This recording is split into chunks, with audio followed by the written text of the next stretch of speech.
नमस्कार जय जगन्नाथ साहित्य सुधा यूट्यूब चैनल आउ एक नुआ भिडियो रे समस्त को बहुत बहुत स्वागत। आजिर भिडियो रे आमे किशोर चंद्रानन चंपू संपर्क रे किछि आलोचना करिबा। प्रथमे आमे देखिबा किशोर चंद्रानन चंपू एक चंपू कि नुहे, यह किपरि एक चंपू से विषय आलोचना करिबा। अध्यापक गौरी कुमार ब्रह्मा और अध्यापक दाशरथी दासଙ୍କ सदृश्य ओडिया साहित्यर प्रथित जसा समालोचक द्वय चंपूर चंपूत्व को अस्वीकार करिसंती।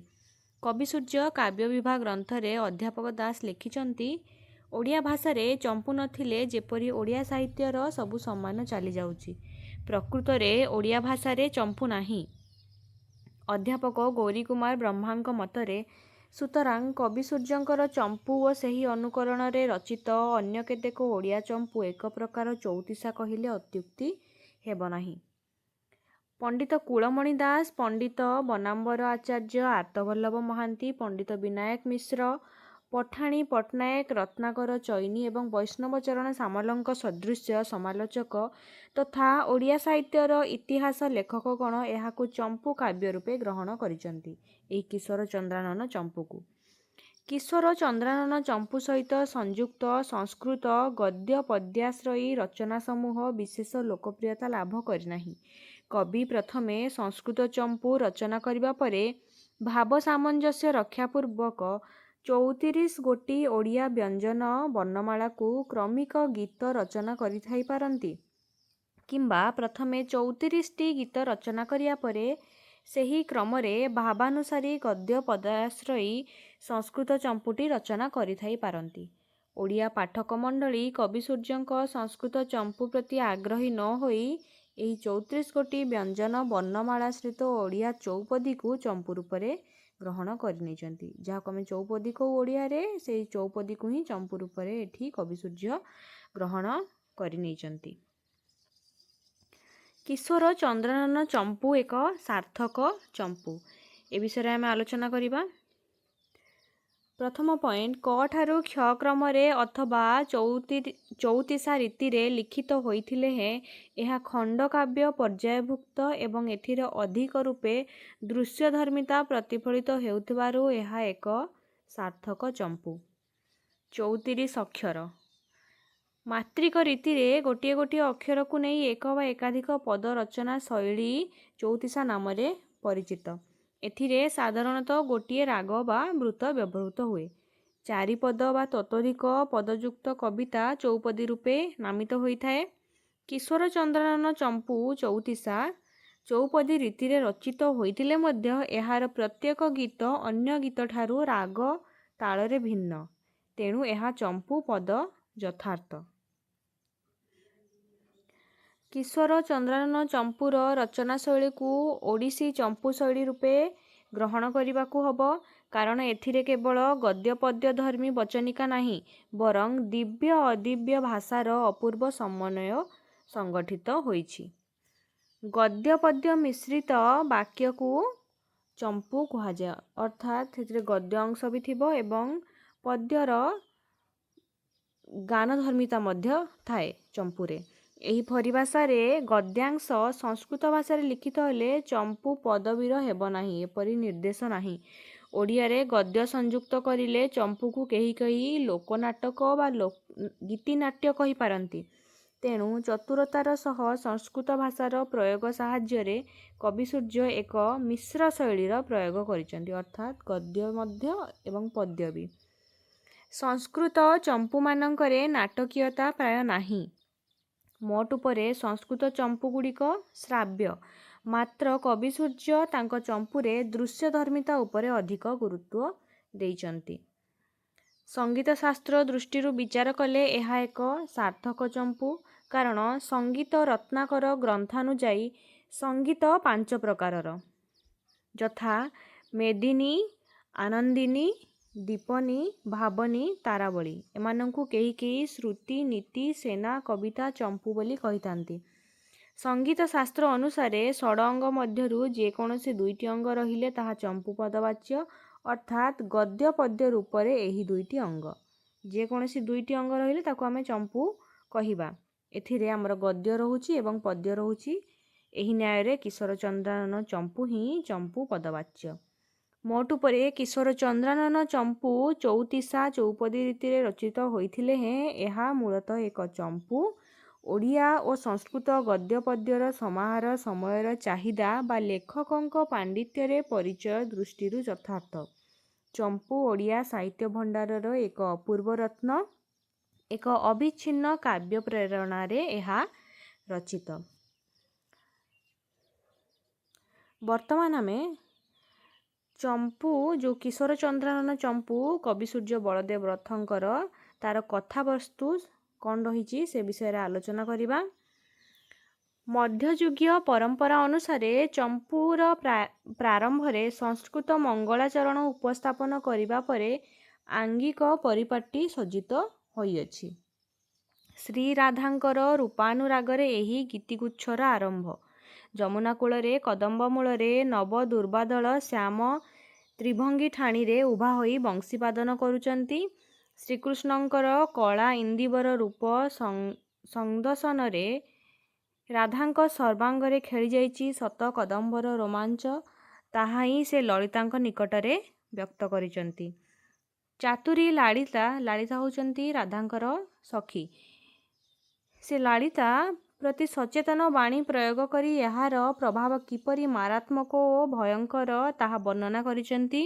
ରାଧା ଲଳିତାଙ୍କୁ ଅନୁରୋଧ କରି କହିଛନ୍ତି, ସଙ୍ଗୀତ ଗଲା ତ ଗଲାଣି, ଗୋଡ଼ ତ ଖସି ସାରିଲାଣି, ଏବେ ଖେଦ ଯିବାର ଉପାୟ କହ। ଲଳିତା ସାମାନ୍ୟ ସମବେଦନା ଜଣାଇ କୃଷ୍ଣକୁ ସବୁ କଥା ବୁଝାଇବାକୁ ଉଦ୍ୟମ କରିବେ ବୋଲି ଆଶ୍ୱାସନା ଦେଇଛନ୍ତି। ଏହାପରେ ଲଳିତା ଯମୁନା ତଟ କୁଞ୍ଜକୁ ଦେଖି ସେ ମଳିନ ଦେଖାଯିବାର କାରଣ କେଉଁ ଦବକନ୍ୟାର ସୁମରଣ କି ବୋଲି ପଚାରିଛନ୍ତି। କୃଷ୍ଣ ଲଳିତାଙ୍କ ପ୍ରଶ୍ନ ଅମୂଳକ କହିବା ପରେ ମଧ୍ୟ ସେ ଏହା କପଟ କଥା କହି ଏପରି ମନୋଭାବ ଗୋପନୀୟ ରଖିବା ବିପଜ୍ଜନକ ବୋଲି ସୂଚାଇ ଦେଇଛନ୍ତି। ଏହାପରେ କୃଷ୍ଣ ଗୋଚାରଣ ଉଦ୍ଦେଶ୍ୟରେ ଯିବାବେଳେ ଏକ ଉଚ୍ଚ ଅଟ୍ଟାଳିକାର ଗବାକ୍ଷ ନିକଟରେ ଜଣେ ସୁନ୍ଦରୀ ନାରୀର କମନୀୟ ମୁଖମଣ୍ଡଳ ଦେଖି ପ୍ରେମାବିଷ୍ଟ ହୋଇଯିବା କଥା ବ୍ୟକ୍ତ କରିଛନ୍ତି। କୃଷ୍ଣଙ୍କ ସ୍ୱୀକାରୋକ୍ତି ଶୁଣିବା ପରେ ଲଳିତା ତାଙ୍କୁ ସମବେଦନା ଜଣାଇଛନ୍ତି। କୃଷ୍ଣ ସେହି ମାନସୀ ପ୍ରତିମାଟିକୁ କୁଞ୍ଜକୁ ଆଣି ତାଙ୍କ ସହ ମିଳନ କରିବାର ଦାୟିତ୍ୱ ଲଳିତାଙ୍କ ହସ୍ତରେ ଅର୍ପଣ କରିଛନ୍ତି। ଲଳିତା ଏପରି ଅବୈତକ ପ୍ରସ୍ତାବକୁ ଆଗ୍ରହ କରି ଏହାର ଭୟାବହତା ସମ୍ପର୍କରେ ସଚେତନ କରାଇଛନ୍ତି। କବିତାରେ କୃଷ୍ଣ ଆପଣା ବଂଶୀଧ୍ୱନି ବଳରେ ରାଧାଙ୍କୁ ଆହ୍ୱାନ କରି ତାଙ୍କ ସହ ବିହାର କରିବା ଉପାୟଟି ଲଳିତା ବତାଇ ଦେଇଛନ୍ତି। କୃଷ୍ଣ ଏପରି ନିରାଶ ବାକ୍ୟ ଶୁଣି ଲଳିତାକୁ ପ୍ରଶସ୍ତିପୂର୍ବକ ତାଙ୍କ ପ୍ରତି ସଦୟ ହେବାକୁ ଅନୁରୋଧ କରିଛନ୍ତି ଏବଂ ମାତ୍ର ଥରକ ପାଇଁ ମିଳନର ସୁଯୋଗ ଦେଲେ ରାଧାଙ୍କର କିଛି କ୍ଷତି ହେବ ନାହିଁ ବୋଲି କହିଛନ୍ତି। ଆଚ୍ଛା ହେଉ, ତୁମ ପାଇଁ ମୁଁ ଚେଷ୍ଟା କରିବି କହି ଲଳିତା କୃଷ୍ଣଙ୍କ ନିକଟରୁ ବିଦାୟ ନେଇଛନ୍ତି। ତ ଅକ୍ଷରର କବିତାବଳୀରୁ ପୁନଶ୍ଚ ଲଳିତା ଓ ରାଧାଙ୍କ ମଧ୍ୟରେ କଥୋପକଥନ ଆରମ୍ଭ ହୋଇଛି। ଲଳିତା ରାଧାଙ୍କ ନିକଟରେ ଉପସ୍ଥିତ ହୋଇ କହିଛନ୍ତି, ସଖୀ କୃଷ୍ଣ ବଡ଼ ନିଷ୍ଠୁର, ତୋ ଦୁଃଖ ତାକୁ କହିଲି, ମାତ୍ର ତୋ ପ୍ରତି ତାଙ୍କ ହୃଦୟରେ ପ୍ରେମ ଥିଲା ବୋଲି ଜଣାଗଲା ନାହିଁ। ଏହି କଥା ଲଳିତା ଯାଇ ରାଧାଙ୍କ ନିକଟରେ କହିଲେ। ବରଂ ମୋତେ ସେ ତିରସ୍କାର କଲା, ତେଣୁ ତାଙ୍କ ଆଶା ଛାଡ଼। ରାଧା ଏହା ଶୁଣି ଅତ୍ୟନ୍ତ ଅଧୀର ହେବାରୁ ଲଳିତା କୃଷ୍ଣଙ୍କ ମନୋଭାବ ବ୍ୟକ୍ତ କରିଛନ୍ତି। ରାଧା ଆନନ୍ଦିତ ହୋଇଛନ୍ତି, କିନ୍ତୁ କପଟୀ କୃଷ୍ଣ କାଳେ କପଟ କରିଥିବେ ଭାବି ପୁନଶ୍ଚ କୌତୂହଳ ପ୍ରକାଶ କରିଛନ୍ତି। ଲଳିତା କହିଛନ୍ତି, ସତେ ତ ମୁଁ ତାଙ୍କଠାରୁ ନିଶ୍ଚୟ ଶବ୍ଦଟି ଶୁଣି ନାହିଁ। ସେ ନିଷ୍ଠୁର ଏହା ତ ଜଣା କଥା। ତା ଛଡ଼ା କୃଷ୍ଣଙ୍କ ସହ ପ୍ରୀତିରେ ଆସକ୍ତ ହେଲେ ବହୁ ଦୁଃଖ ଭୋଗିବାକୁ ପଡ଼େ। ନିନ୍ଦା ପରିହାସ ଦୁଃଖ ତାହାର ଅବଶ୍ୟାମ୍ଭାବୀ ପରିଣତି। ଏଣୁ ତାଙ୍କୁ ଭୁଲିଯାଅ ବୋଲି ଲଳିତା କହୁଛନ୍ତି। ରାଧା ପୁନର୍ବାର ଦ୍ୱନ୍ଦ୍ୱରେ ପଡ଼ିଛନ୍ତି। ନିନ୍ଦା ଅପବାଦ ଏସବୁ ପ୍ରତି ତାଙ୍କର ଭୟ ନାହିଁ। ଶ୍ରୀକୃଷ୍ଣ ତାଙ୍କୁ ଆଦର କରନ୍ତୁ ବା ପ୍ରତ୍ୟାଖ୍ୟାନ କରନ୍ତୁ, ସେ ଥରେଟିଏ ମାତ୍ର ତାଙ୍କ ସହ ମିଳିତ ହେବାର ଆକାଙ୍କ୍ଷା ପୋଷଣ କରିଛନ୍ତି। ଲଳିତା କପଟ କ୍ରୋଧ ପ୍ରକାଶ କରି ସଖୀଙ୍କ ସହ କୁଞ୍ଜକୁ ଯିବା ପାଇଁ ମନା କରିଦେଇଛନ୍ତି। ବ ଅକ୍ଷରର ଚଉତିଶାରେ ରାଧା ଲଳିତାଙ୍କୁ ଅନ୍ତରଙ୍ଗ ଅଦ୍ୱିତୀୟ ସଖୀ ରୂପେ ଗ୍ରହଣ କରିଛନ୍ତି ଏବଂ ତାଙ୍କ ସହ କୁଞ୍ଜକୁ ଯିବା ପାଇଁ ଅନୁନୟ କରିଛନ୍ତି। ଦୁହେଁ କୁଞ୍ଜରେ ଉପସ୍ଥିତ ହେବା ପରେ ଲଳିତା को दूरରୁ कृष्णଙ୍କର रूप शोभा देखाई ଏହା ସେମାନଙ୍କର ବହୁ ସୌଭାଗ୍ୟର ଫଳ ବୋଲି କହିଛି ଓ ରାଧାକୁ ଧୈର୍ଯ୍ୟ ଧରି ସେହି ଅପୂର୍ବ କମନୀୟ ରୂପକୁ ଦର୍ଶନ କରିବା ପାଇଁ ଇଙ୍ଗିତ ଦେଇଛି। ଏହାପରେ ଲଳିତା ରାଧାକୁ ନେଇ କୃଷ୍ଣଙ୍କ ପାଖକୁ ଯାଇଛି ଅଥବା କୃଷ୍ଣ ନିଜେ ଆସି ରାଧାକୁ ନେଇଯାଇଛନ୍ତି ତାହା ସୂଚିତ ହୋଇନାହିଁ। ରାଧାକୃଷ୍ଣଙ୍କ ମିଳନ ହେବାରୁ ଅକସ୍ମାତ୍ ବନଭୂମିରେ ମଧୁମୟ ବସନ୍ତ ପ୍ରଭାବ ଅନୁଭୂତ ହୋଇଛି। ଜ୍ୟୋତ୍ସ୍ନାଲୋକରେ ଚତୁର୍ଦିଗ ଉଦ୍ଭାସିତ ହୋଇଉଠିଛି। ପୁଷ୍ପର ସୌରଭ କୋକିଳର କୂଜନ ବନଭୂମିକୁ ମୁଖରିତ କରିଛି। ଦେବଲୋକରୁ ପୁଷ୍ପବୃଷ୍ଟି ହୋଇଛି ତଥା ଗନ୍ଧର୍ବଗଣ ସଙ୍ଗୀତ ଗାନ କରିଛନ୍ତି। ସକାଳ ହେବାରୁ ସଖୀଙ୍କ ପରିହାସସୂଚକ ବାଣୀ ଶୁଣିବା ପରେ ରାଧାକୃଷ୍ଣ ସମାଗମ ଲୀଳାରୁ ବିରତ ହୋଇଛନ୍ତି। ରାଧା ଆପଣାଙ୍କୁ ପରିଧେୟ ବିହୀନା ଅବଲୋକନ କରି କୃଷ୍ଣଙ୍କୁ ବସ୍ତ୍ର ତଥା ଆଭୂଷଣ ଦେବା ପାଇଁ ଅନୁରୋଧ କରିଛନ୍ତି। କୃଷ୍ଣଙ୍କୁ ମୁକୁଟରୁ ଅଲକ୍ତକ ରେଖା ଲିଭାଇ ଦେବା ପାଇଁ କହିଛନ୍ତି। ବ ଓ ସ ଅକ୍ଷରାଶ୍ରିତ 34 ସଖୀମାନେ ଯଥାକ୍ରମେ ରାଧା ଓ କୃଷ୍ଣଙ୍କୁ ଚିହ୍ନ ଶୋଭିତ ଦେଖି ପରିହାସ କରିଛନ୍ତି। କୃଷ୍ଣ ତାଙ୍କର ସଖାମାନଙ୍କୁ ଏ ପ୍ରସଙ୍ଗ ନ କହିବା ପାଇଁ ଅନୁନୟ କରିଛନ୍ତି। ସଖୀମାନେ ଗୋଧନ ଓ ସଖା ପରିବେଷ୍ଟିତ କୃଷ୍ଣଙ୍କ ଗୋଷ୍ଠ ପ୍ରତ୍ୟାବର୍ତ୍ତନ ରୂପ ମୁଗ୍ଧ ନୟନରେ ଅବଲୋକନ କରିଛନ୍ତି। କୃଷ୍ଣ ହିଁ ତାଙ୍କ ପ୍ରାଣଧନ କହି ଆନନ୍ଦରେ ଉଦ୍ବେଳିତ ହୋଇଛନ୍ତି। କ୍ଷ ଅକ୍ଷରରେ ଶ୍ରୀକୃଷ୍ଣଙ୍କର ବନ୍ଦନା କରାଯାଇଛି। ଏଠାରେ ହିଁ ଚମ୍ପୁ କାବ୍ୟର ପରିସମାପ୍ତି ଘଟିଛି।